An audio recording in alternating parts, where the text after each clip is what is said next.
আসসালামু আলাইকুম। সবাই ভালো আছেন? আলহামদুলিল্লাহ, আমি খুব ভালো, আপনাদের দোয়ায়।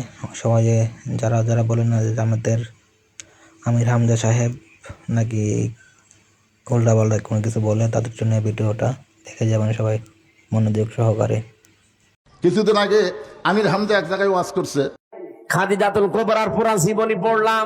জীবনে এক ওয়াক্ত নামাজ পড়েননি, একটা রোজা রাখেননি, জীবনে একদিনের জন্য পর্দায় থাকেননি, জীবনে একটা হজও করেননি, একটা টাকা যাকাতও দেননি। এই বক্তা বলেছে মা খাদিজাতুল কুবরা রাদিয়াল্লাহু তাআলা আনহা জীবনে নামাজ পড়ে নাই। ওর চাইতে মূর্খ বক্তা আসমানের নিচে জমির উপর আর নাই।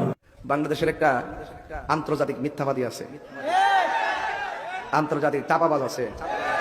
এটা ভারসাম্যহীন এক কাফেলা, এর নাম হলো আমির হামজা। যে মা খাদিজা এক ওয়াক্ত নামাজ পড়েনি, মা খাদিজা একটা রোজাও করেনি, মা খাদিজা একদিনও পর্দার মধ্যে ছিল না, মা খাদিজা হজও করেনি, একটা টাকা যাকাতও দেয়নি। তারপরও আল্লাহ তাআলা তাকে সালাম দিয়েছে, বেহেশতের মধ্যে আল্লাহ একটা ঘর বানিয়ে দিছে। এইটা আমির হামজা বলার পরে ফেসবুকে সেই সমালোচনা। যারা জানে না তারা তো সমালোচনা করবেই। এখন কতগুলো ফেসবুক মুক্তি হচ্ছে, জোরে কোন কথা ঠিক কিনা? এখন এইটা দেখে কেড়ে খাদিজার শানে এরকম বেয়াদবিমূলক উচ্চারণ করলো। আসলে মা খাদিজা কখন মারা গেছে আপনারা তো জানা লাগবে।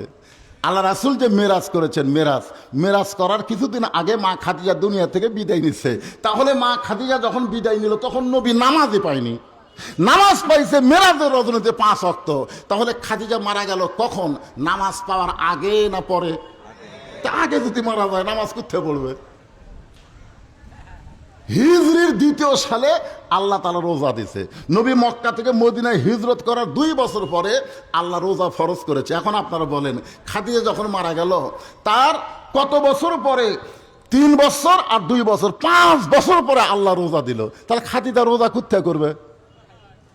জাকাত আইছে একই, রোজার বছরই জাকাত। তাহলে খাদিজা জাকাত কোথায় দিবে? হজ আইছে একেবারে হিজরতের 9ম বছরে হজ ফরজ। তাহলে খাদিজা হজ কোথায় পাবে? আপনার বলেন, খাদিজার সময় পর্দার কোনো আইনই ছিল না, তাহলে খাদিজা পর্দা কেমনে করবে? এইগুলো না